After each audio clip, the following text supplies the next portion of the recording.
dari Bawaslu Provinsi Bali. Jadi kami ingin sampaikan bahwa yang pertama pemakluman ya. Jadi pimpinan Bawaslu Bali mengucapkan selamat datang kehadiran kepada kami di Indonesia yang telah sempat berkunjung ke Bawaslu Bali, dan permohon maaf karena ada 4 orang pimpinan di Bawaslu Bali yang melaksanakan tugas terkait dengan kegiatan di tengah tahapan yang semakin dekat ya, menuju di hari dan tanggal pemungutan suara di tanggal 14 Februari tahun 2024 ini. Kemudian kedua dapat kami sampaikan bahwa kami di Bawaslu Bali ya, jadi terdiri dari 1 orang kepala sekretariatan, yaitu Pak Kasek Dewa Sekutu Adinata, kemudian 3 orang kabak ya, 2 kabak laki-laki dan 1 kabak perempuan. Jadi beliau yang paling cantik di antara 3 kabak yang ada di Bawaslu Bali. Dan kemudian kami terdiri dari 42 jajaran sekretariat ya, baik itu ASN maupun non ASN yang membantu terkait kegiatan kita di Bawaslu Bali. Nah, terkait dengan tempat yang kami miliki ya, jadi tempat yang sudah dihibahkan oleh Pemprov Bali kepada Bawaslu RI ya. Jadi dulu inilah rumah jabatan, jadi 2 blok rumah jabatan, sisi utara dan juga di sisi selatan. Jadi jadikan satu oleh Pak Kasek dan pimpinan yang lain di zaman periode sebelumnya ya, sehingga pada kesempatan hari ini dapat kita pergunakan untuk menunjang proses-proses kegiatan kita di Bawaslu Bali. Nah, kemudian dapat kami sampaikan juga bahwa jajaran kita di Bawaslu Bali yang terdiri dari 9 kabupaten kota, jadi 8 kabupaten, 1 kota Denpasar, dengan kapasitas jumlah pemilihnya 3.200.000-an ya. Kemudian 57 kecamatan ya, 176 desa dan kelurahan, dan kemudian yang terdiri dari 12.809 TPS. Jadi kalau kita melihat dan kita mengacu pada perbandingan yang ada dengan teman-teman di provinsi yang lain, tentu Bali ini cukup kecil ya sebenarnya. Tetapi walaupun kecil, tapi gaungnya internasional. Nah, itu yang mungkin yang kita lakukan, bagaimana kita di Bawaslu Bali melakukan langkah-langkah mengantisipasi dan mitigasi segala permasalahan-permasalahan yang terjadi melalui koordinasi dan komunikasi dengan seluruh stakeholder dan peserta pemilu. Nah, sementara di Bali semua tahapan-tahapan pengawasan yang dilakukan dapat berjalan dengan baik dan lancar.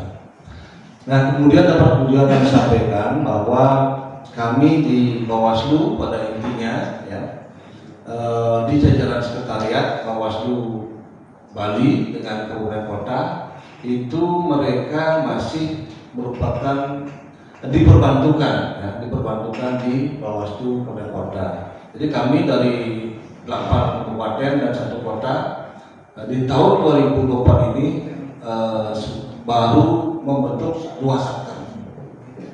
Jadi di Batu dan juga di Tabanan. Jadi sementara nanti dari Bawaslu RI sehingga proses-proses pelatihan, kemudian terkait juga dengan diklat-diklat yang akan dilakukan, sehingga kami dari 9 kabupaten kota yang ada mudah-mudahan setiap tahunnya terus bertambah untuk pembentukan satker yang ada, sehingga betul-betul nanti pola kerja dan jajaran sekretariat khususnya di jajaran Bawaslu betul-betul bisa mereka terkonsentrasi untuk melakukan tugas-tugasnya di Bawaslu. Jadi kebetulan saya dari 2004 sebagai penyelenggara di tingkat kecamatan, kemudian di KPU, kemudian di Gianyar, 2 periode. Nah, sekarang di Provinsi Bali. Ya. Jadi kalau di KPU itu sudah semuanya itu berstatus organik ya. Semua sudah berada di naungan KPU. Nah, sekarang di Bawaslu, kita ingin agar suasana itu tetap terjalin. Karena kita melihat situasi yang terjadi dengan jajaran sekretariat, mereka belum melakukan tugas-tugas di daerah, mereka juga dibebankan dengan tugas-tugas kita, sehingga kadang-kadang mereka meninggalkan tugas ini untuk melakukan tugas-tugas di daerah. Itu itu yang mungkin yang menjadi kendala kita, dan semoga ini bisa kita mitigasi dan bisa kita koordinasikan sehingga semua proses kegiatan yang kita lakukan dapat berjalan dengan baik dan lancar. Nah, terkait dengan fungsi kami di pengawasan, ya, jadi dapat kami sampaikan bahwa pada pola-pola tahapan yang telah berlangsung, baik itu tahapan pencalonan, kemudian tahapan terkait dengan data pemilih, kemudian juga terkait dengan proses kampanye yang sedang berlangsung. Nah, saudara, kami di Bali tidak ada sengketa proses maupun terkait dengan pengaduan keberatan daripada peserta pemilu terkait dengan hal-hal yang menimbulkan ketidakadilan, kemudian keberatan daripada peserta pemilu yang ada ke Bawaslu, baik itu ke Bawaslu Bali maupun Kabupaten Kota. Nah, memang hal ini kita lakukan berkat informasi, koordinasi, dan tupoksi yang kita lakukan terkait dengan cegah dini, ya. Jadi kita sudah melihat sebelum tahapan berlangsung, sudah kita berikan saran, himbauan, nah kemudian juga penyampaian terkait dengan potensi-potensi yang mesti harus mereka jadikan kebijakan dalam proses-proses kegiatan di tahapan-tahapan yang akan berlangsung. Nah, saudara, juga di tengah-tengah tahapan kampanye ini yang tinggal lagi 8 hari, ya, menuju ke berakhirnya masa kampanye, ya. Jadi tanggal 10 Februari 2024 ini, saudara, suasana di Bali tetap masih kondusif, ya, berjalan dengan baik dan lancar, ya. Walaupun ada beberapa kemarin yang membuat kami juga agak deg-degan, ya. Karena apa? Karena satu sisi ada kegiatan kampanye pasangan calon nomor A, kemudian satu sisi juga mereka ada kegiatan kampanye lain yang dilakukan oleh pasangan calon yang lain. Nah, saudara, berkat kesadaran semua pihak dan juga menjaga terkait dengan suasana yang damai di Bali, nah semuanya masing-masing bisa berjalan sesuai dengan harapan mereka masing-masing dan bisa untuk menjaga kedamaian juga suasana yang kondusif di Provinsi Bali. Nah, itu hal-hal yang mungkin yang dapat kami sampaikan, dan juga sinergisitas kami dengan KI Provinsi Bali juga sangat baik sekali. Jadi saya ucapkan terima kasih karena beliau juga sudah sering kita undang, ya, untuk memberikan pembekalan, kemudian memberikan pemahaman kepada jajaran kita yang ada di kabupaten kota, sehingga mereka betul-betul terkait dengan bagaimana mereka bisa memberikan informasi dan bisa memfungsikan daripada informasi-informasi yang dapat disosialisasikan kepada masyarakat maupun kepada publik. Nah, itulah peran-peran yang sudah kita lakukan, sinergisitas kita dengan KI Bali, sehingga betul-betul nanti dapat menjadi sebuah pedoman bagi kita. Dan saudara, semua reward yang dilakukan oleh KI Bali, ya, itu kita selalu mendapatkan apresiasi, ya.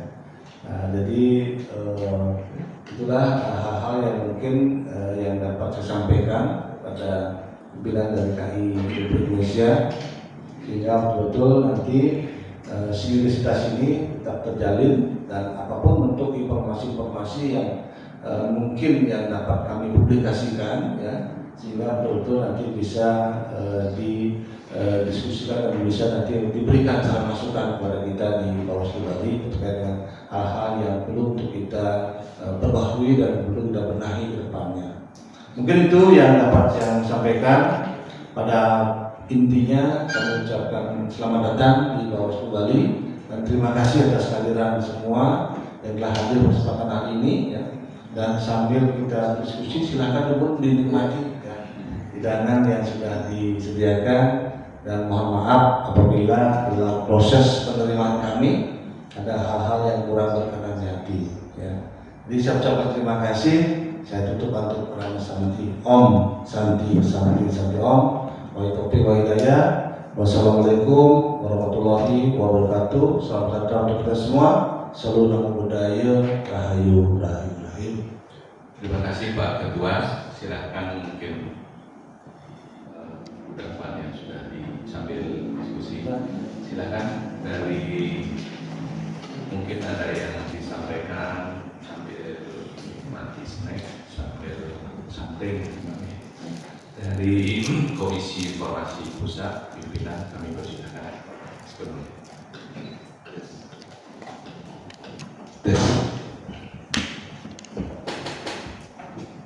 Selamat pagi dan salam sejahtera Bapak Ibu sekalian. Yang saya hormati Ketua Bawaslu Provinsi Bali beserta jajarannya, ada Pak Asep, Pak Asifat, dan bahkan dari ada dari Pusdatin ya yang datang juga. Pertama-tama izinkan saya memperkenalkan diri, saya Handoko Pusatutro, saya Komisioner Bidang Kelembagaan. Hari ini kami silaturahmi atau sowan ke Bawaslu Provinsi Bali bersama-sama didampingi oleh Pak Aditya, ini adalah tenaga ahli kami bidang kelembagaan, juga ada Mas Reno, dua staf andal yang ini mencoret-coret konsep pemantauannya gitu. Dan saya juga ditemani dampingan dari teman sekalian Mas Edu, dan tidak lupa Pak Wakil Ketua Komisi Informasi Provinsi Bali Pak Dewa yang sudah mengantarkan kami. Kami berterima kasih karena sudah disediakan waktu di tengah padatnya agenda, di tengah mulai memanasnya penyelenggaraan dan yang lainnya. Pak Ketua dan jajaran masih bersedia untuk meluangkan waktu kepada kami. Itu satu hal yang sangat penting sekali. Ketiga, perlu kami sampaikan bahwa kehadiran kami ini tidak ansih sebagai Komisi Informasi, karena hari ini Komisi Informasi kalau tidak salah juga dengan Bawaslu RI, KPU dengan KPI itu tergabung dalam Des Pemilu yang dikomandoi atau dikoordinir oleh Kemenkominfo. Dalam rangka itu salah satu tugas atau kegiatan yang dilakukan itu adalah memotret kesiapan penyelenggaraan pemilu dan penghitungan. Ini nanti selain pemantauan hari ini, kami tanggal 14 sampai dengan 17 itu juga memantau berkaitan dengan proses-proses penghitungan. Yang kelima, kedatangan kami tentu saja lebih karena fokus kami sebenarnya ada di basis terbawah dari penyelenggara pemilu. Kalau di KPU, di PPK sebenarnya mau ke desa PPS, tapi PPS hari ini belum sama di PPS karena belum ditentukan. Untuk itu maka kami harus sampai di kecamatan pun, kemudian kami izin silaturahmi sekaligus izin juga dari Ketua bahwa kami akan berusukan ke kecamatan, baik nanti kecamatan yang diantarkan dan ditunjuk oleh Ketua, ataupun nanti kalau kami jalan tiba-tiba ada kecamatan yang lewat kami mampir, kami akan jadi seperti itu. Karena ya tidak pas kalau kemudian kami masuk ke Provinsi Bali, ke jajaran Bawaslu Bali tanpa kami berkoordinasi, tanpa kami menyambut bilang dulu sama bapaknya, gitu kan. Kalau orang mau melamar anak itu kan bilang minta dulu sama bapaknya ngasih tinggalkan gitu kan, melamar kira-kira sampai bercanda. Ya itu tujuan masuk tujuan keterangan kami. Nah kalau di sini sebenarnya kami hanya diskusi aja, nanti secara teknis mungkin ada bisa dilakukan oleh Mbak Adi. Ini Pak, ada beberapa hal yang itu menjadi concern kita sebenarnya. Pertama itu berkaitan dengan daftar pemilih. Ya, kita tahu bahwa dari pemilu ke pemilu, daftar pemilih itu menjadi persoalan. Apalagi Pak Ketua pernah berhasil, berarti lu di Dianya sama coaching. Ya, oke. Ya, pernah juga jadi penyelenggara, jadi agak masih contoh ya, pengalaman. Jadi gini, kita tahu bahwa DPT itu ditetapkan mulai sejak Juni 2023, ya kan, dan nanti sampai dengan H-7 masih ada kemungkinan terjadinya mobilisasi pemilih dalam artian bahwa pindah pilih ya, itu masalah bingung terjadi. Nah, kami sih pengen tahu, ya kan, antisipasi teman-teman Bawaslu, ya kan, berkaitan dengan perubahan, ya kan, DPT. Kan DPT itu pasti nggak acak. Dari sisi jumlah itu meningkat. 100 kalau di Bali berapa DPT-nya? 3.200.000. Nah, 3.200.000 itu pasti akan segitu 3.200.000, ya kan? Nah, dalam menuju hari ini kan ada yang tadinya mungkin belum hak pilih, sekarang jadi tadinya mungkin menikah, atau kemudian dia mungkin usianya jadi sudah di 17, atau kemudian ada yang meninggal. Nah, ini apakah teman-teman Bawaslu itu memiliki akses, ya kan, atau diberikan akses, ya kan, untuk mengetahui perubahan atau potensi perubahan DPT. Jadi ini yang hal yang sama juga kami tanyakan di KPU, berkaitan dengan potensi perubahan ini. Ini intinya bahwa perubahan DPT itu, ya kan, memang tidak setiap saat, setiap bulan, diumumkan. Kan sekali diumumkan dia sudah itu terkunci. Tapi yang kita maksudkan bahwa apakah itu sebagai termasuk pemilu, kan, itu punya atau diberikan akses untuk mendapatkan informasi tentang perubahan DPT. Contoh misalkan nanti kalau di TPS itu, dan kalau di TPS ini TPS per DPT-nya itu adalah 119 tambah 2% suara, gitu kan ya, dosen asal suara, ya kan. Nah, sebelum coblosan itu sudah ada nggak kawan yang mati berapa, yang meninggal berapa, ya kan ya, pemilih barunya siapa, berapa orang, ya, berapa orang, yang kemudian pemilih tambahannya itu berapa orang, ya kan. Sehingga nanti dari start yang semula 115 itu ternyata ada posisi. Jadi ada yang DPT tetap dan punya memang segitu orangnya itu, ya, tapi kan ada prosesnya itu kan. Nah itu teman-teman yang punya akses ya untuk mengetahui itu. Nah, kira bagaimana Pak? Ya, baik, terima kasih. Baik. Yes. Jadi terima kasih. Jadi kami di Bawaslu, ya, pada proses yang sudah kita lakukan. Jadi pada prinsip dan asas penyelenggara itu yang dituangkan dalam undang-undang terkait dengan akses lidah, ya. Tetapi pada kenyataan memang terkait akses ini kami di Bawaslu sangat ditutupi, ya. Ditutupi, bahkan akses semua aplikasi-aplikasi yang dimiliki oleh KPU itu kami tidak memperoleh akses. Baik itu terkait dengan Sidali yang dimiliki oleh KPU, kemudian Sipol yang dimiliki oleh KPU Silon, kemudian Sidatam, ya. Nah, sisinya semuanya, jadi Silo terkait dengan logistik dan sebagainya, itu memang terkait dengan accessibility yang kita ingin peroleh itu sangat tertutup. Bahkan mungkin pimpinan kita sudah mendekati ya, KPU terkait dengan hal itu. Dan memang kenyataan seperti itu, ya. Jadi kami di Bawaslu sesuai dengan tupoksi kita melakukan proses pencegahan dan pengawasan terkait dengan bagaimana hal-hal yang mungkin dilakukan oleh teman-teman KPU, tentu melalui sistem informasi yang dimiliki kami agak tertutup, ya. Jadi, nah kami mengantisipasi hal itu dengan melakukan proses pengawasan melekat. Ya, pengawasan melekat yang kami lakukan di jajaran KPU, ya. Nah, salah satunya contoh terkait dengan DPTB ini. Jadi proses pindah memilih yang dilakukan oleh mereka-mereka yang sudah terdaftar dalam DPT asli awal, itu mereka ingin ke TPS tujuan. Ini kita data pun kita tidak diberikan. Ya. Berapa orang yang pindah, kemudian ditempatkan di TPS mana. Gitu.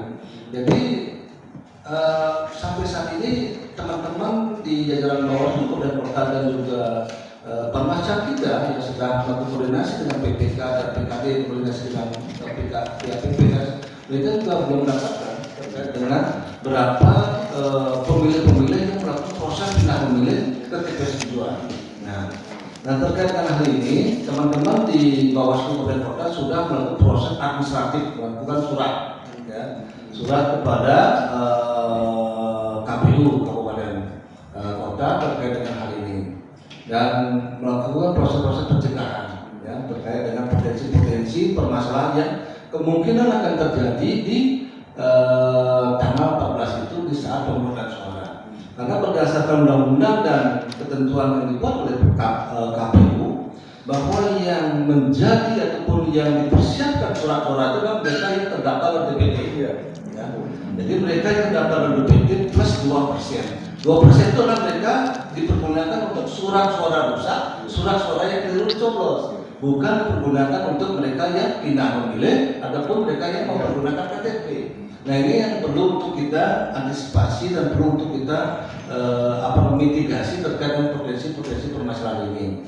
Nah, inilah yang sudah kita koordinasikan kepada teman-teman di KPU sehingga betul-betul mereka bisa aware lah terkait dengan hal-hal seperti ini.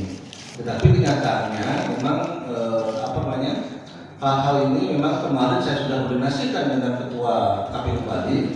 Jadi memang proses itu tersentral di pusat, tersentral di pusat sehingga dia tidak bisa untuk memberikan kebijakan terkait dengan akses yang akan diberikan kepada kita. Nah, contoh terkait dengan pencalonan, kita memang diberikan viewer, tapi viewer itu tertutup ya, sehingga ada potensi-potensi permasalahan yang terjadi. Ya kita istilahnya hanya melakukan proses pengawasan melekat kepada calon-calon yang mungkin yang berpotensi terkait dengan pelanggaran. Dan itu pun teman-teman di media yang mengontrol juga memberikan informasi kepada kita terkait dengan mereka yang menjadi tenaga kontrak yang masuk ke calon tapi dia tidak mundur, kemudian juga ada beberapa yang mungkin sudah menjadi perangkat desa yang menjadi calon tapi tidak mundur. Nah, ini sebuah proses-proses yang kita lakukan dengan fungsi pengawasan melekat. Jadi jajaran kita tugaskan di PKD mereka kita tugaskan untuk mendata siapa masyarakat di sana, perangkat desa sana yang menjadi calon. Nah, di sana kita mengetahui dan kita cek secara manual apakah dia masuk ke calon, apakah sudah mengajukan mundur diri dan sebagainya. Nah, ini hal-hal yang mungkin yang sudah kita lakukan terkait dengan hal itu. Dan memang pada saat proses pencalonan ini kita sudah sering melakukan koordinasi komunikasi dengan peserta pemilu dan juga kita tidak tidak bosan-bosannya untuk selalu memberikan surat himbauan melalui proses cegahan ini kepada peserta pemilu terkait dengan hal-hal apa yang memang harus mereka perhatikan dan harus mereka lakukan sesuai dengan regulasi yang ada. Nah, itu asal-usulnya dari proses pencalonan ini dan juga pendampingan, komunikasi, kemudian himbauan-himbauan yang sudah kita sampaikan. Nah, sementara di Bali tidak ada sengketa terkait dengan pencalonan. Ya. Nah, kemudian terkait dengan kampanye ini juga kemarin memang terjadi terkait dengan dana kampanye. Jadi di Bali khususnya di Kabupaten Badung itu ada satu partai yang tidak mengajukan dana kampanye, sehingga KPU mendiskualifikasi dan membatalkan dia sebagai peserta pemilu untuk wilayah Kabupaten Badung. Nah, terkait dengan hal itu maka kita sudah melakukan langkah-langkah secara koordinatif dengan peserta pemilu dan juga kepada pemilih dan kita melakukan proses patroli jaga hak pilih. Jadi teman-teman di Panwascam kemudian PKD melakukan terkait dengan pendataan melalui cek DPT online itu. Jadi ini yang kita pergunakan untuk proses-proses kegiatan untuk mengantisipasi pemilih-pemilih yang sudah memiliki hak pilih agar mereka betul-betul bisa mempergunakan hak pilihnya. Nah, terkait dengan pindah memilih, jadi memang sesuai undang-undang itu diberikan 30 hari, ya 30 hari sebelum sebelum pemungutan suara. Jadi kemarin tanggal 15 itu sudah langsung, kemudian berdasarkan review daripada keputusan Mahkamah Konstitusi ada ketentuan 7 hari. Jadi di tanggal 7 ini adalah batas terakhir bagi mereka untuk melakukan proses pindah memilih, tetapi dengan indikator yang terbatas. Salah satunya terkait dengan mereka yang sakit, kemudian yang melaksanakan tugas pada hari pemungutan suara. Nah, ini yang jadi diskusi kita. Diskusinya gimana? Nah, saat ini mereka sudah terdaftar di TPS asal, kemudian mereka bekerja di wilayah TPS tujuannya. Nah, apakah dia bisa untuk melakukan pindah memilih ataukah tidak? Dari KPU itu tidak diberikan. Nah, sebenarnya kalau kita sebagai penyelenggara, kita harus memastikan mereka agar bisa memberikan hak pilih. Ya. Jadi proses pemberian hak pilih ini berdasarkan dengan mereka sudah terdaftar di dalam daftar pemilih.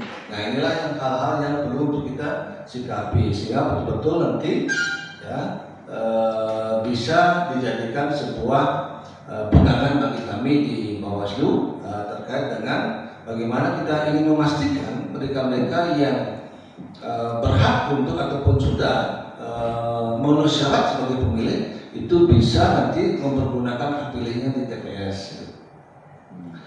Nah itu mungkin kalau yang dapat saya sampaikan terkait dengan hal-hal yang sudah kita lakukan di Bawaslu Bali. Jadi memang pada prinsipnya accessibility yang kita harapkan, akses ke sistem-sistem yang dipergunakan untuk proses kelancaran di tahapan-tahapan itu memang kami di Bawaslu ya itu sangat-sangat sangat tertutup sekali mereka. Contoh terkait dengan silog ya. Jadi ya sistem logistik itu. Jadi kemarin kami agak miss ya. Informasi kita dapat pengadaannya di wilayah Cikareng. Ternyata dipindahkan ke Klaten. Padahal itu menurut informasi dari pihak pengada sudah disampaikan ke Silog dan sudah disampaikan ke KPU. KPU belum menyampaikan ke kita, sehingga kita melakukan proses pengawasan melekat ke Cikareng. Gitu. Nah itu seandainya kita tidak melakukan proses pengawasan melekat ke Cikareng, tentu kita berpikiran bahwa pengadaannya itu di Cikareng. Nah inilah hal-hal yang mungkin dan kita sudah bersurat secara resmi ke KPU provinsi, kemudian kita juga berkoordinasi secara lisan menyampaikan akses-akses yang kita ingin dapatkan dari KPU, tetapi jawaban dari KPU Bali pada saat itu memang ini merupakan keputusan dari DI.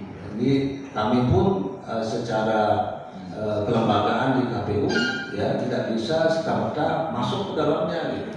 Apalagi pihak-pihak luar. Jadi itu yang mungkin yang menjadi kendala bagi kita. Jadi tapi strategi kita itu melakukan proses pengawasan melekat langsung ke tempat-tempat terkait dengan kegiatan-kegiatan yang akan dilakukan. Itu mungkin yang dapat ya. saya sampaikan. Memang kami harus fokus di situ ya, karena sebagaimana diatur dalam Perpres 1 tahun 2021, Perpres 1 tahun 2019. Perpres 1 tahun 2019 itu perki yang khusus mengatur mengenai masalah sengketa informasi pemilu dan juga Perpres 1 tahun 2013 tentang sengketa informasi bahwa salah satu terjadinya sengketa itu penyebabnya adalah karena tidak tersedianya informasi. Jadi dari masyarakat. Jadi kita bisa bayangkan kalau antar penyelenggara tadi tidak bisa saling berbagi informasi, bagaimana yang masyarakat? Di dalam Perpres 1 tahun 2021 sudah diatur tentang pembagian bahasanya itu berbagi pakai. Jadi kami beberapa kali diskusi dengan teman-teman penyelenggara pemilu di RI. Sebenarnya tidak apa-apa antara KPU sama Bawaslu itu menggunakan data yang sama dengan catatan Bawaslu tidak menggunakan itu sebagai objek pengawasan. Jadi kasusnya kita tersampaikan. Jadi tidak menjadikan informasi yang diberikan itu menjadi material Bawaslu dengan opininya. Jadi seharusnya diberikan, apalagi dalam proses pencalonan, betul nggak calon ini calon ini bermasalah. Jadi kami sudah mengajukan tapi ya itu entah katanya masing-masing menilai itu. Kemudian ada Pak Ketua, tadi itu soal DPT ya, karena tadi Pak Ketua juga sudah sedikit menyinggung mengenai masalah pengadaan. Memang sangat rawan di pengadaan, khususnya di surat suara ini, gitu kan ya. Karena kalau isu nanti di jalan berceceran surat suara dianggap barang atau surat suara yang apa, itu kayak isu kayak kita sih muncul kan.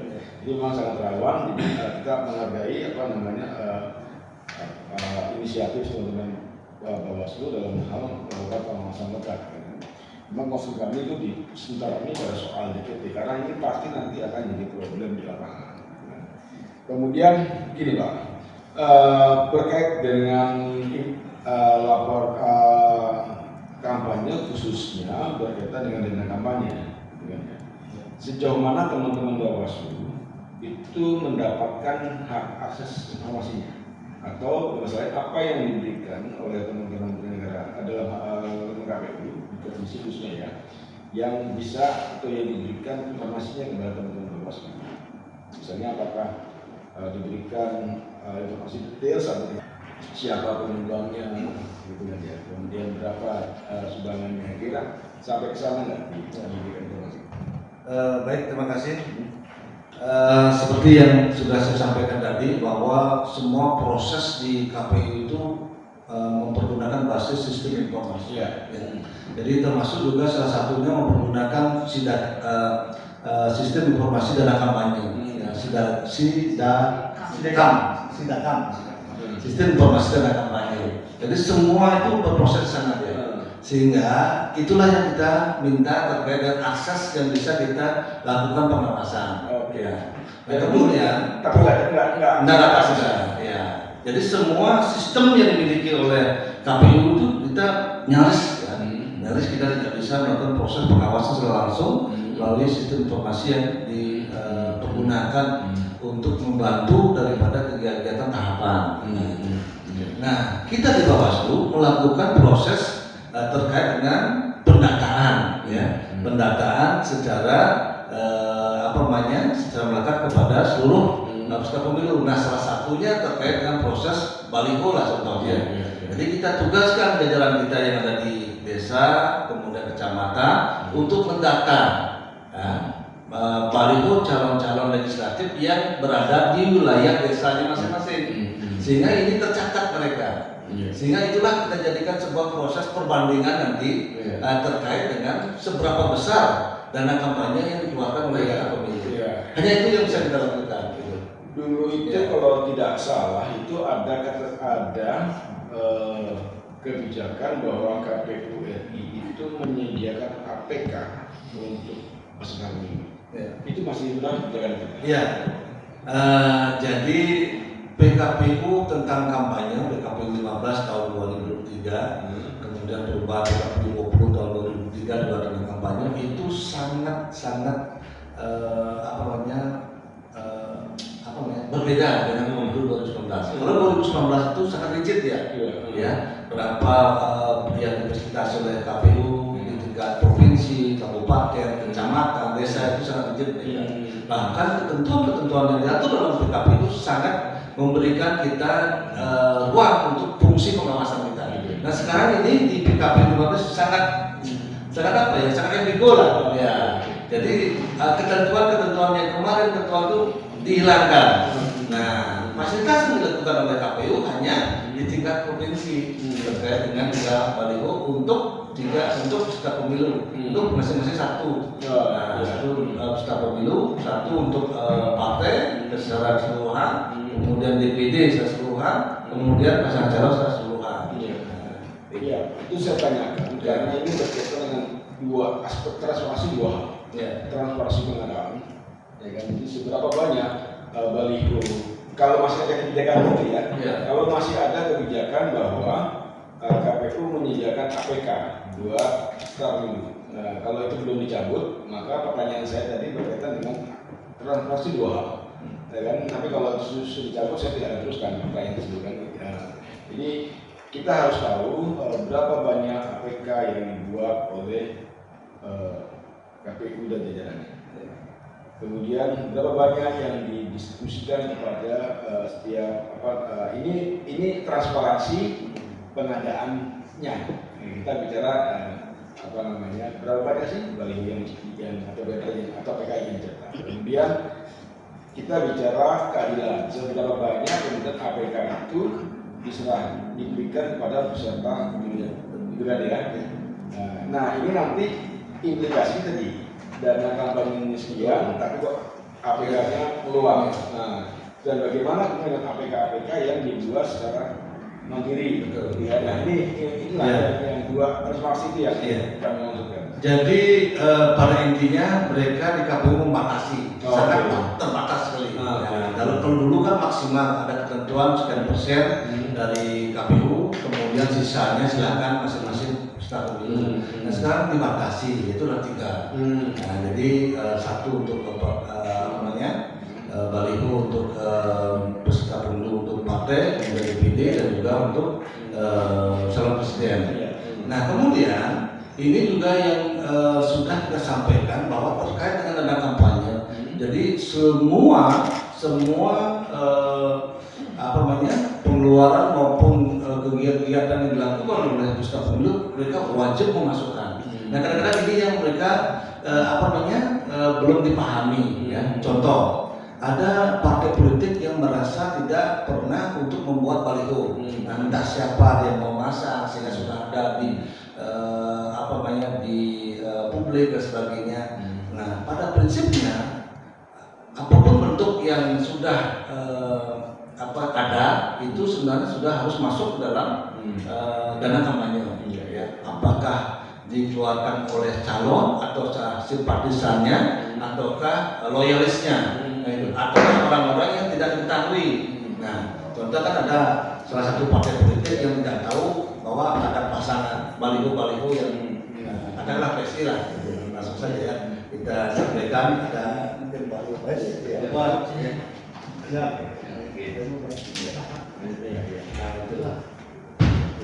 Jadi seperti itu. Jadi saya sudah sampaikan bahwa apapun nanti intinya mereka harus memasukkan anggaran-anggaran yang dimasukkan ke dalam laporan awal dana kampanye. Karena kami ada pengalaman 2019 ya. Jadi salah satu calon terpilih dalam laporan tim daripada akuntan publik yang dilakukan bahwa dalam laporan awal dana kampanye maupun laporan pengeluaran penerimaan mereka 0 dan sudah terpilih.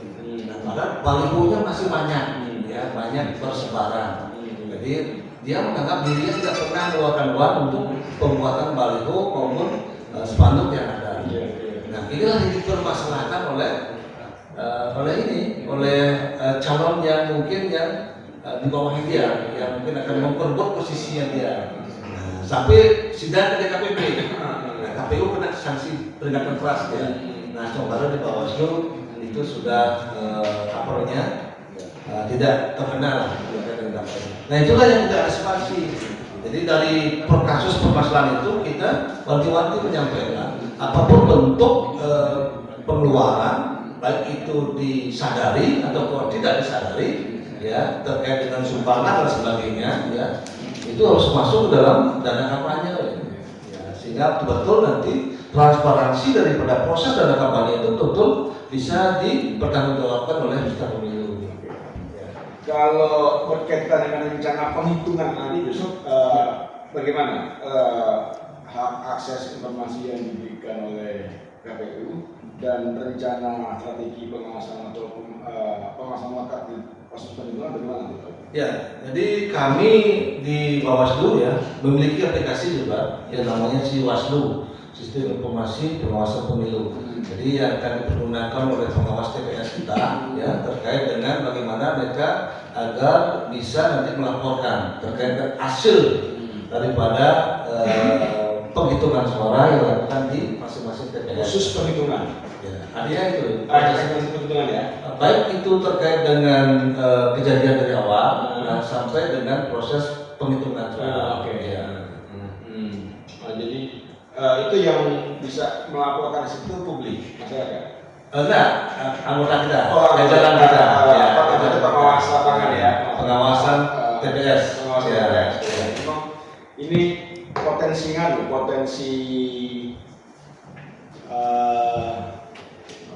potensi terjadinya kalau orang bilang gesek. Ya. Dengan apa beda penghitungan. Ya, karena kadang-kadang terjadi ketika C1 plano itu sudah dihitung sama PPS, gitu kan, sudah dikasih secara berita acara gitu. Nah kemudian hasilnya itu sudah diarahkan. Kalau pengawas pemilu di lapangan langsung menginput, gitu kan, ya, langsung menginput gitu kan. Nah nanti padahal masih ada proses rekap kecamatan kan. Ya. Nah proses kecamatan ada salah hitung, ya bahwa suaranya ini kok salah, nggak pas nih, susunya nggak pas, gitu kan. Kemudian jumlah pemilih tambahannya nggak sesuai, jumlahnya jadi apa yang dihitung di plano, gitu kan ya, apa yang ditulis di plano sama berita acara itu suka nggak nyambung, kan kerap terjadi, gitu kan. Nah ini potensi gesek kalau itu menjadi ranahnya teman-teman, jadi jelas kan. Nah itu hasil penghitungan yang sifatnya masa itu sifatnya publish atau hanya internal? Internal. Jadi kalau misalkan ada TPS di satu di Jawa Timur, dia memberikan input, kemudian muncul hasil, nah itu hasil tidak publish jadi internal ya. Ya, jadi sistem informasi ini sebagai kontrol kita nanti pada saat proses rekapitulasi secara berjenjang yang dilakukan oleh teman-teman di KPU. Dan juga nanti ya, jadi ini sudah dari dulu saya sampaikan pada saat saya periode yang kedua di KPU, yang menjadi permasalahan di TPS itu bukan karena mereka banyak untuk proses melakukan penghitungan suara, tetapi bagaimana mereka menyalin berita acara ya dengan jumlah saksi peserta pemilu yang ada, dengan diberikan juga kepada pengawas dan sebagainya. Inilah yang mereka membuat kelelahan. Ya, jadi mereka akan menyalin semua berita acara itu ya dengan sejumlah saksi yang ada.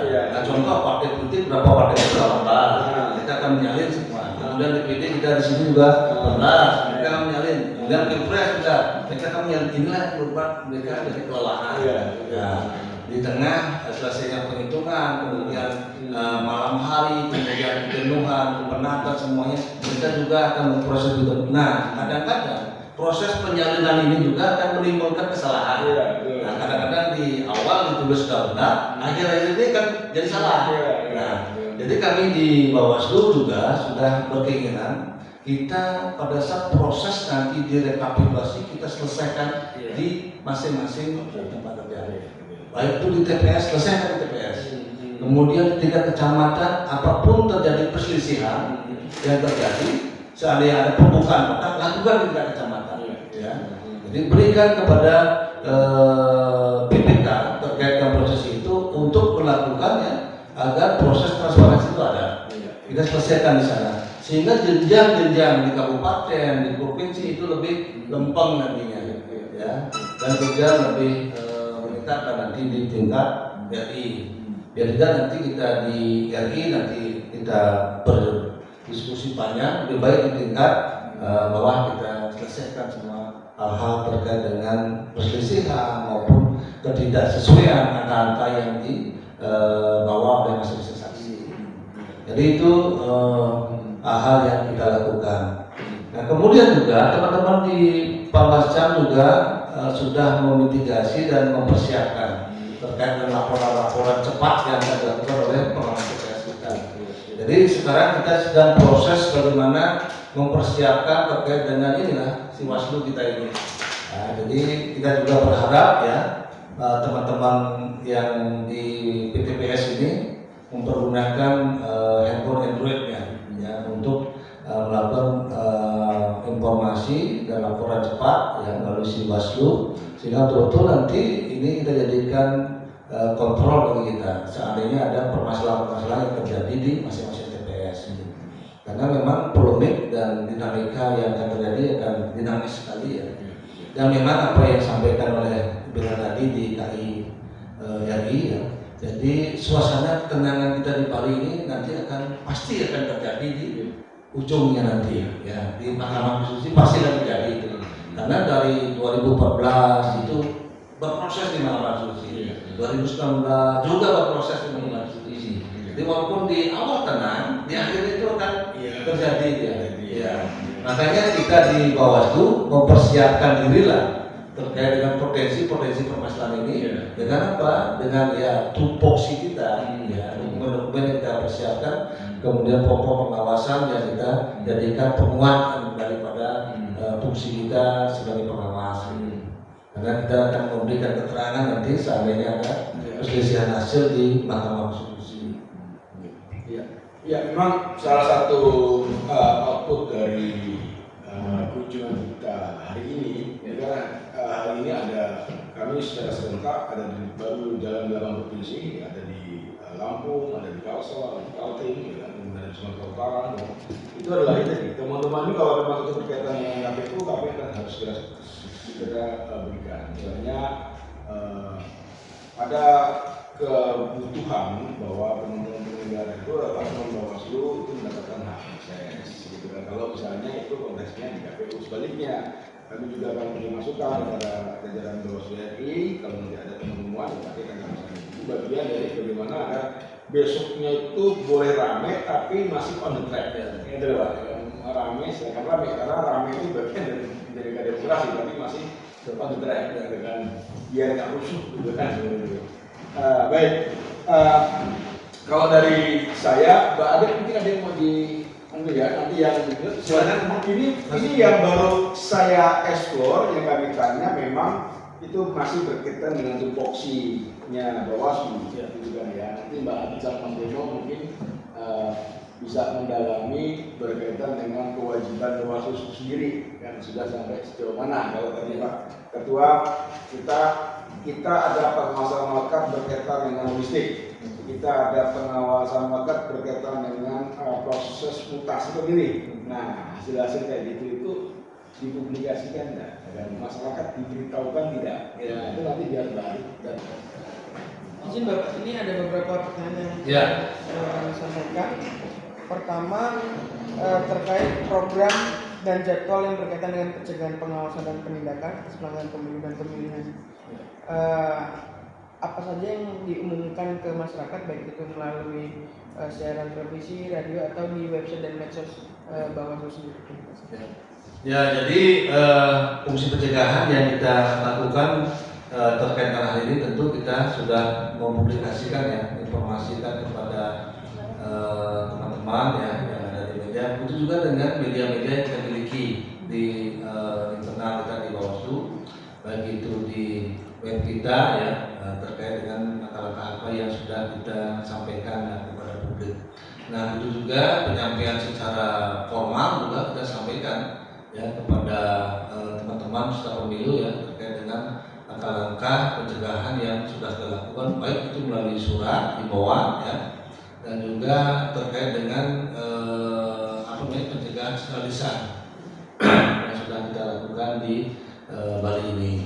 Nah, kemudian juga kita melibatkan terkait dengan masyarakat ya. Kita sering juga menyampaikan ada keterlibatan masyarakat sebagai pengawas partisipatif bagi kita ya, untuk membantu kita di Bawaslu untuk melakukan proses pengawasan secara partisipatif terkait dengan tahapan-tahapan pelaksanaan pemilu yang sedang berlangsung. Nah, secara itu semuanya dapat berjalan dan kami juga menerima kehadiran daripada universitas-universitas yang menempatkan mahasiswi dan mahasiswanya di Bawaslu Bali ini untuk melakukan kegiatan PKL terkait dengan magang ya, terkait dengan kegiatan pemiluan pengawasan yang kita lakukan di Bawaslu Bali ini.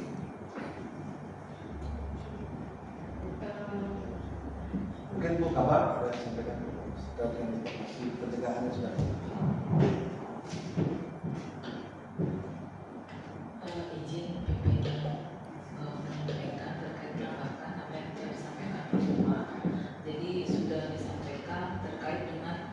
pencegahan yang kita lakukan, yang pertama kita sudah menayangkan terkait flyer maupun kegiatan yang kita laksanakan di media sosial maupun web Bawaslu Bali. Kemudian yang kedua, melaksanakan kegiatan yang menggunakan anggaran pada DIPA Bawaslu Provinsi Bali terkait dengan penguatan pengawasan partisipatif. Kemudian melakukan kerjasama maupun MOU dengan universitas, kemudian dengan stakeholder dalam hal ini KPID, kemudian Komisi Perlindungan Anak, dan juga dengan pemerintah daerah dalam hal ini kerjasama dengan Satpol PP, kemudian Kesbang Dimas dan juga Dinas Kominfo Provinsi Bali. Hal ini sebagai bagian dari pencegahan yang kita lakukan terkait dengan selama pelaksanaan pemilu maupun pemilihan. Mungkin itu tambahan dari saya. Terkait untuk pelanggaran, setiap ketika sudah terjadi pelanggaran, belum sih Pak? Sudah pernah terjadi pelanggaran? Maaf ya. Iya. Kita sampai ya. Silakan dari pada duit ya.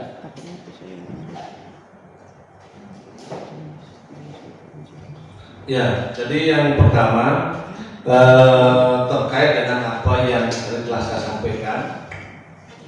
Jadi karena kita sudah memberikan informasi, edukasi, himbauan ya secara cepat ini, nah sementara kita di Bali ya semuanya tertib lah terkait dengan regulasi. Tetapi memang ada pengaduan-pengaduan yang disampaikan di kita ya. Kebanyakan mereka terkait dengan APK, alat peraga kampanye. Nah terkait dengan alat peraga kampanye yang diadukan, kebanyakan para calon legislatif menganggap APK-nya dirusak. Ya.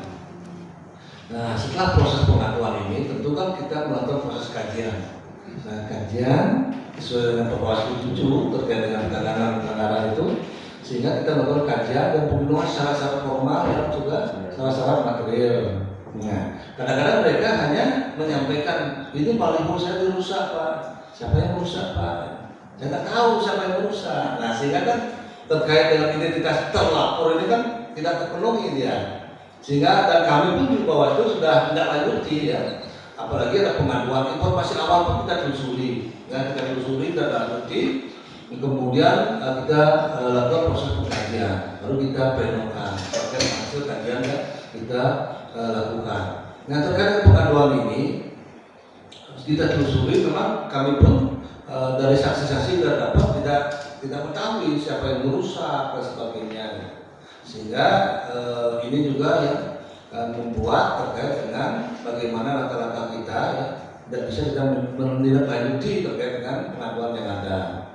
Nah ini sudah sering kita sampaikan, setiap proses daripada rapat koordinasi kita memberikan pemahaman, kita memberikan edukasi ya terkait dengan mereka. Kemudian juga terkait dengan pelaporan terkait dengan pencemaran nama baik gitu. Jadi itu masuk juga ke kita. Jadi pencemaran nama baik terkait dengan syarat formilnya itu kadang-kadang mereka juga tidak paham terkait dengan batas waktu antara kejadian dan pada saat pelaporan. Kejadian tanggal 7 dilaporkan tanggal 20. Nah ini kan sudah melebihi daripada 7 hari kita terkait dengan proses kejadian itu. Sehingga inilah yang menjadi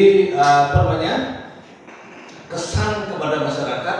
Ini Bawaslu sudah dilaporkan dan lanjuti. Nah ini sehingga kita memberikan edukasi pemahaman kepada mereka terkait dengan bagaimana kita di Bawaslu menjalankan ya tugas fungsi kita berdasarkan undang-undang kepemiluan dan peraturan kepemiluan yang ada gitu. Sehingga itulah yang kita jadikan rujukan dan itulah yang jadi kita dasar untuk kita melakukan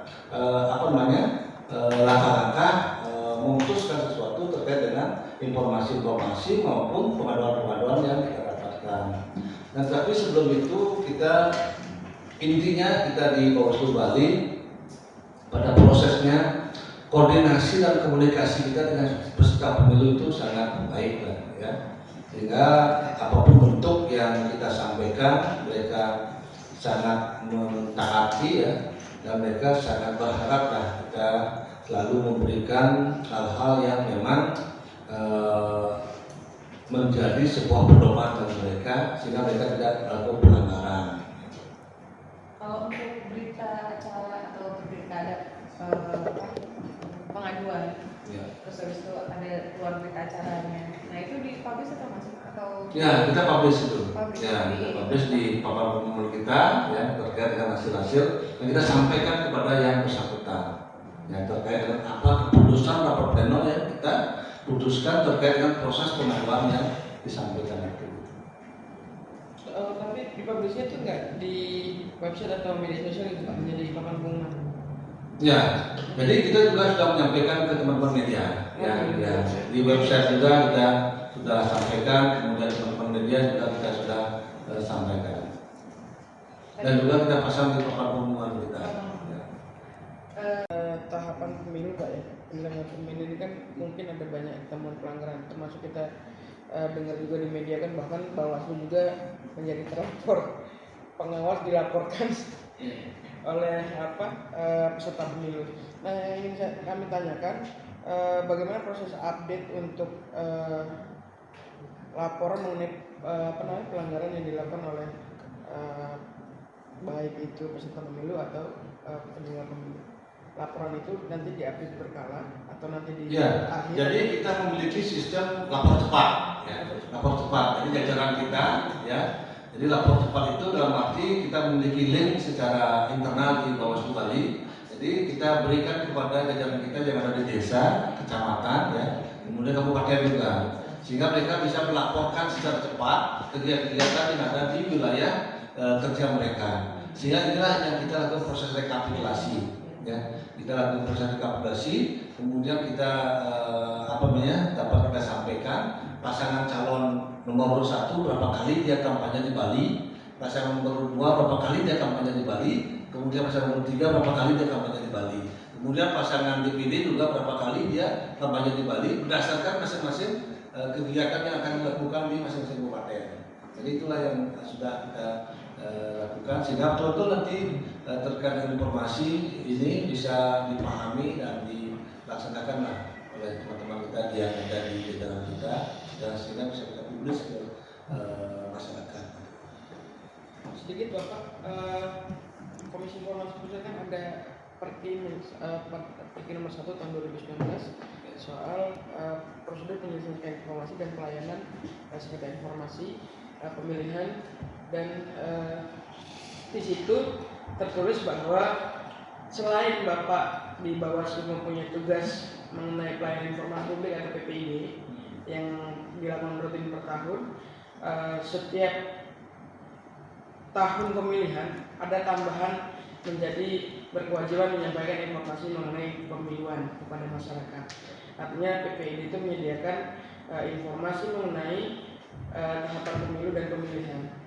Nah di sisi lain bahwa Perki yang dikeluarkan ini juga mengatur mengenai proses pelayanan permohonan informasi publik dan penyelesaian informasi publik yang jauh lebih singkat.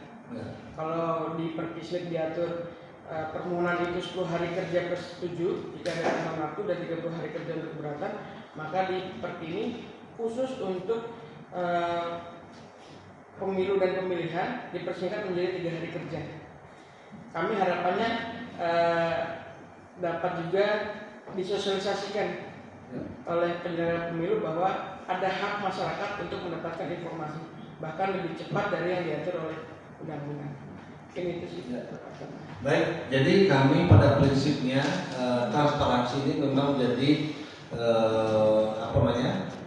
hal yang tidak bisa kita abaikan ya. Jadi itu memang menjadi sebuah prinsip bagi kita sebagai penyelenggara, bagaimana kita bisa mempublis ya semua informasi-informasi kecuali informasi yang dikecualikan. Itu memang kita sangat kita sangat tutupi ya terkait dengan informasi yang dikecualikan. Tetapi informasi-informasi yang memang layak untuk diketahui oleh publik kita selalu ya untuk mempublikasikan kepada masyarakat.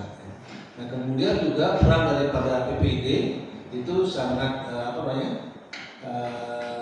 sangat berjalan ya kita di Bali khususnya di Bawaslu. Dan nanti mungkin Pak Asep bisa menyampaikan sebagai dari DPD terkait dengan proses-proses DPD yang langsung di Bawaslu. Dan yang Bapak bisa.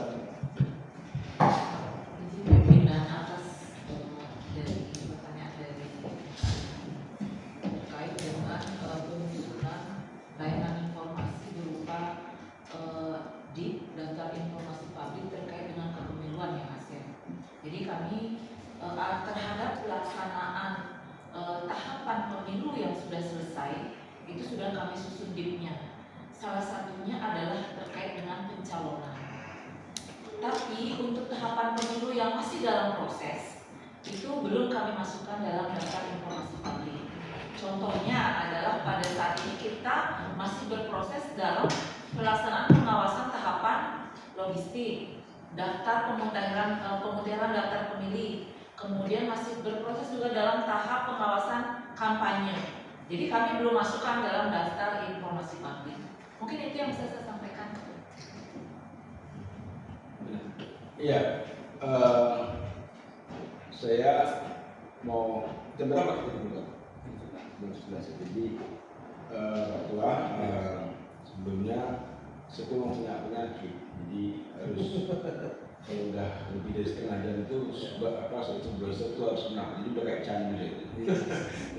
Kedua, kami akan ke Partai Golkar. Jadi nanti biar ditentukan sama Mbak Adit. Tetapi setelah dari sini nanti kami izin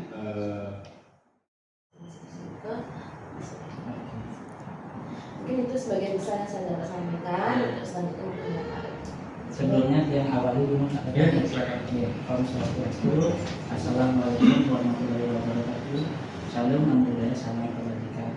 Pak Ketua, salam penantian saya dan Dewan Musyawarah selaku Wakil Ketua di Komisi Informasi Provinsi Bali menemani tim dari KI Pusat dan Mbak Aditya. Sebenarnya komposisi dari KI Pusat itu ada komisioner KI Pusatnya di dalam kelembagaan Pak Handoko namanya. Nah saat ini kami berbagi diri. Pak Handoko sekarang menuju ke lokasi di DPD Golkar, DPD Golkar karena ada satu bagian yang perlu ditelusuri di sana selaku TKD tim kampanye daerah. Tadi kami sudah berkumpul di kegiatan di provinsi, tersebar di situ dan kegiatan saat ini didampingi juga oleh Pusdatin karena Bawaslu RI. Ini kebetulan karena Pusdatin juga dalam agenda yang sama pendampingan ke provinsi. Jadi sekalian aja kami berkegiatan dalam pertemuan ini. Sebelumnya selamat saya ucapkan Pak Ketua dengan jajaran komisioner terpilih 2023-2028 ya. Khususnya Ibu Dewayu yang petahana yang lolos kembali dipercaya itu bertemu kembali. Selanjutnya kegiatan ini Pak Ketua melaporkan adalah satu bentuk memonitoring kesiapan daripada proses berjalannya pemilu ini yang tentunya sudah injury time ya. Kampanye akan berakhir di tanggal berapa Pak? 10 ya? 10 dan setelahnya adalah masa kampanye. Nah tentunya proses ini kalau melihat dari IKP yang diterbitkan oleh Bawaslu RI itu kan Bali masuk yang situasi sedang tingkat kerawanan. Artinya karena data itulah akhirnya KI menindaklanjuti dalam bentuk untuk pelaksanaan ini. KI bekerja sama dengan Polhukam, Bawaslu RI dan KPU RI dalam kegiatan ini berjalan di 8 wilayah, tidak hanya di Bali. Itu kalau yang tercatat masih saya lihat di Lampung, Riau, Kepulauan Riau, Sumatera Utara dan berikutnya termasuk Bali ada 8. Tim tersebar KI pusatnya di wilayah itu. Nanti bagaimana teknis kegiatan itu Mbak Aditya yang akan menindaklanjuti. Ada diskusi dalam bentuk meminta mungkin mengkomunikasikan data-data terkait apa yang diperlukan melalui tools yang sudah dibawa. Demikian Pak Ketua untuk pelaporan untuk pelaksanaan kegiatan. Jadi demikian untuk di awal perkenalannya, yang kembalikan ke Pak Ketua Forum. Saya Om Swastiastu, Assalamualaikum, selamat malam semua, Shalom, Alhamdulillah, Alhamdulillah. Jadi mohon maaf dulu Pak, karena hari ini juga kita mendengarkan persiapan untuk penurunan KPK di dan besar yang memang apa yang sudah kita komunikasikan dengan CDP, alhamdulillah tadi sudah baru saja selesai bisa dilanjutkan karena kami merasa berkeinginan menjaga konsistensitas di besar dan karena ya saya sendiri KPK salah langkah bukan pemerintah salah karena akan tapi seluruh pemerintah akan mendapat. Jadi terima kasih atas kehadirannya. Kita selama ini sebenarnya banyak sudah melakukan pengembangan informasi terutama dari saya mungkin sudah petahana karena kami berempat baru saya memang dari bawah dari PKD, PPL, pembaca, kelas Dulu sempat tanpa gula minum PPL itu kayaknya jadi yang berkeinginan bagaimana sih sebagai bawah sendiri karena selama ini yang berkeinginan adalah dulu itu yang kita lakukan ya jadi kita keinginan ya biar masyarakat tahu oh ini bukan solusi jangankan masyarakat pejabat pun sempat salah mengucapkan kata Bawaslu itu yang kita masih dalam saya kita harus banyak konsentrasi tentang orang Bawaslu sudah dilakukan oleh media sosial tentang Islam di tingkat sosialisasi kita sudah dilakukan juga dan dilakukan bersama apapun kegiatan jadi dengan besar yang mohon tidak bisa disertakan Bawaslu dan kita memberikan informasi kepada masyarakat bahwa KPU sangat teknisnya Bawaslu jadi saya akan informasi nantinya apa yang data yang akan kita tadi bisa kita selanjutnya mungkin teknisnya berarti di sini aja Ibu nih. Nah, untuk pendalamannya silakan Mbak Aditya untuk melengkapi. Selamat pagi. Tadi sudah diperkenalkan banyak. Baik, sebenarnya tujuan dari pemantauan daripada protokol kami pun sebenarnya sesuai dengan porsi masing-masing porsi KPU, Bawaslu. Kami juga karena Komisi Informasi banyak terkait keterbukaan informasi sehingga kami juga perlu sekiranya melihat bagaimana keterbukaan informasi ini sudah berjalan baik selagi terhadap informasi kami. Diketahui juga bahwa Komisi Informasi tahun 2019 sudah melakukan peraturan Komisi Informasi nomor 1 tahun 2019 tentang standar layanan informasi dan informasi pemilu dan pemilihan, sehingga kami perlu melihat kesesuaian Pak sebenarnya. Tapi bukan dalam rangka penilaian, kami hanya mengumpulkan beberapa daerah yang tadi disebutkan oleh adapun hal yang kita ketahui mungkin informasi itu kan beragam ya, ada yang berkala, setiap saat sebagai tupoksi dari Bawaslu yang kami coba cermati dari terhadap informasi berkala adalah ketika apabila Bawaslu kota dan pasar ini mengumumkan terkait dengan program kegiatan ataupun mulai dari program kegiatan untuk pencegahan dan jadwal untuk pencegahan ataupun sampainya pengawasan dan penindakan pelanggaran dan media umumnya juga kayak atau media yang digunakan untuk penyebarluasannya itu apa saja? Ya, terima kasih. Jadi kita melalui PID biasanya melakukan penyebaran informasi, baik itu juga ke ada di sosial media web, tidak ada di Instagram maupun Facebook itu sendiri. Jadi mungkin kita bisa web PID-nya sisinya.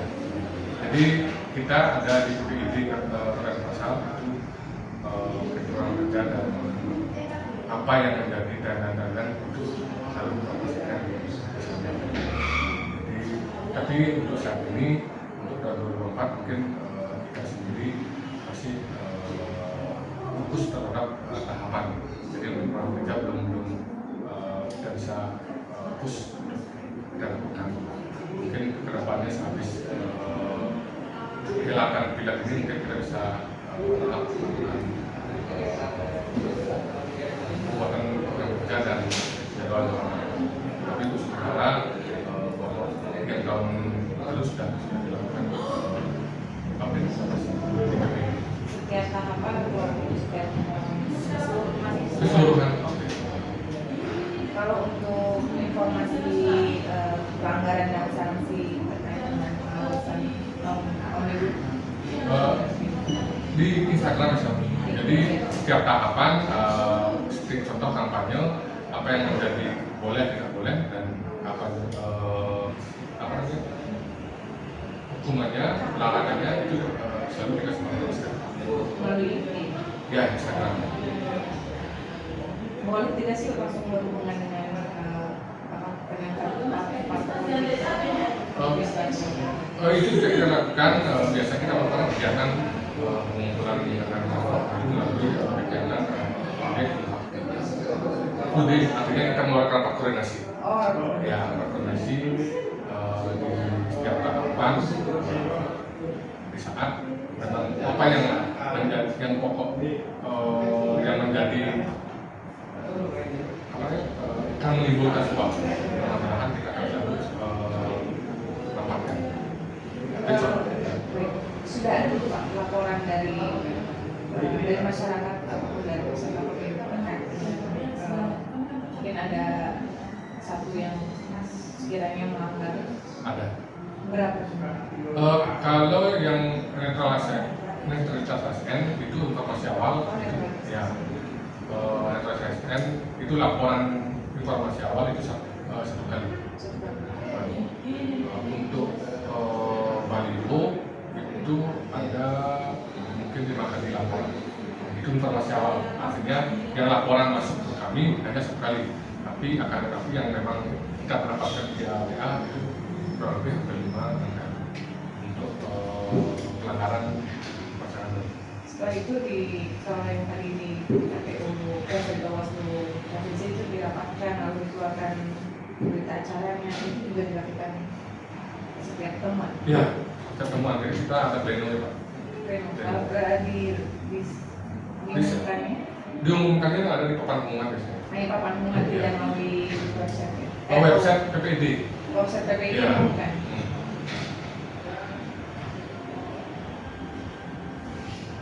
Artinya di saat dia terregistrasi maupun tidak diumumkan. Karena laporan biasanya, kalau memang laporan secara resmi dia datang, dia pasti tercatat. Nah, akan tapi kalau informasi yang via WA tanpa kontak kami kita langsung ditangani. Terkait dengan prosedur sarana partisipasi ini juga bagaimana engagement dari Bawaslu Kota Denpasar kepada masyarakat yang sudah dilakukan atau sudah melakukan apa untuk prosedur ketika masyarakat mau berpartisipasi dalam pengawasan. Pengawasan partisipasi. Ya kita kan di Bawaslu pengawasan partisipasi. Oh iya, Jadi melalui konflik kan juga sudah banyak melakukan kegiatan-kegiatan, bagi rekan difabel, komunitas perempuan, kita sudah melakukan MOU juga terhadap masyarakat yang memang ingin ikut berprestasi. Kita pun mengajak ke pemilih pemula adik-adik di baik itu universitas maupun SMA untuk bisa berserta melakukan pengawasan. Kalau prosedurnya itu bisa dilakukan secara umum tidak? Prosedurnya Misalnya bagi masyarakat yang bukan adanya pelanggaran pemilu silakan hubungi. ya, kita ada posko pengaduan baik itu dilaporkan ke media sosial dan ini dilaporkan. Pengaduan di medsos ya Pak? Ya, kita juga ada kontak WA. Lalu terkait dengan ini Pak, jadi kalau standar standar permohonan informasi terkait dengan informasi atau standar informasi publik itu biasanya atau bukan biasanya dalam aturan itu kan 10+7 yang PPD lakukan. Tetapi terkait dengan informasi pemilu itu lebih cepat. Nah, apakah itu sudah diumumkan juga atau sudah? Nah, Kalau ada perubahan kebijakan dari Bawaslu RI, nah ini juga bagaimana cara penyampaian dari Bawaslu? perubahan seperti apa? Peraturan bisa. Peraturan ya, kita selalu ada JDH. Yang kedua ada PPD juga. Itu selalu akan diinformasikan. Ada laporan terkait dengan kampanye yang bermuatan sara atau hoax tidak? Sampai saat ini di Korea Selatan tidak ada. Tidak ada. Ya. Lalu pelaporannya berjenjang atau tidak sih Pak? Jadi misalnya tadi Bapak disebutkan menyebutkan ada netralitas ASN atau baliho. Ya, berjenjang dari BKD, Panwascam ke Kementerian. Akan tapi ya ada juga yang langsung bebas ke kami di bidang kepengurusan. Setelah itu laporannya teruskan ke KPU provinsi. Bawaslu provinsi sampai dengan Bawaslu. Nah, jadi untuk pelaporan itu kita langsung eksekusi di pemerintah. Saya sebetulnya.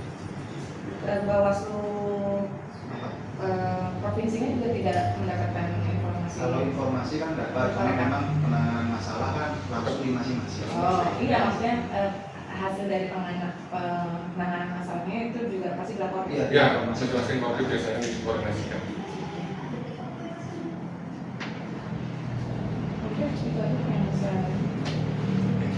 Karena yang selebihnya itu saya yakin perjanjian dengan pihak ketiga itu pasti sudah dilakukan oleh PPD.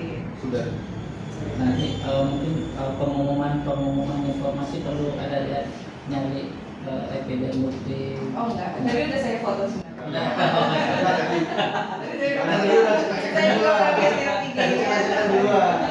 Cepat tanggap. Oh iya. Ini kan bukan konfirmasi aja. Iya. Izin menambahkan sedikit terkait dengan beberapa hal sudah disampaikan tadi. Yang pertama untuk informasi publik yang kita informasikan tidak hanya di PPD. PPD kita punya website kita sendiri dan juga kita punya web terkait dengan Bawaslu. Bahkan media sosial juga kita punya. Jadi masyarakat memang butuh informasi terkait dengan pemilu. Nah kita juga mengkhususkan dengan Bawaslu. Tidak hanya IG saja, banyak Facebook, Twitter dan lainnya. Nah, setiap informasi yang ini kita berikan tidak hanya merepost apa yang sudah disampaikan oleh Bawaslu RI, tapi kita juga membuat konten karena masyarakat lebih senang kalau konten-konten itu sekarang ya. Nah, terkait dengan tahapannya seperti apa. Kalau misalkan tahapan kampanye yang sedang berjalan, apa sih yang tidak boleh dilakukan? Itu kita informasikan ke melalui, jadi kalau itu kan tidak langsung ya, melalui media sosial. Nah, yang secara langsung kita lakukan sosialisasi agar masyarakat bisa ikut menjadi pengawas partisipasi. Karena kita tidak hanya kita bisa melakukan pengawasan, jadi kita bisa bersama-sama dengan masyarakat untuk melakukan pengawasan. Kita lakukan penyampaian informasi kepada masyarakat dengan melakukan sosialisasi secara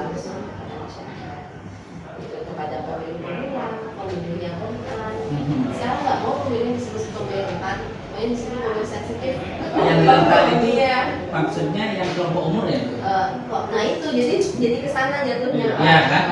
Kalau Kalau saya jatuhnya ke rentan itu enggak sensitif itu ada 7 komponen sih sebenarnya. Oke. Ada yang kaum albina, Oke. ada bagian-bagiannya yang di sana, ada kaum disabilitas, gitu. Hmm. Ada bagian maka dari itu kita punya sosialisasi secara langsung. Beberapa hal yang bisa kita lakukan sehingga informasi terkait dengan Bawaslu bisa bisa.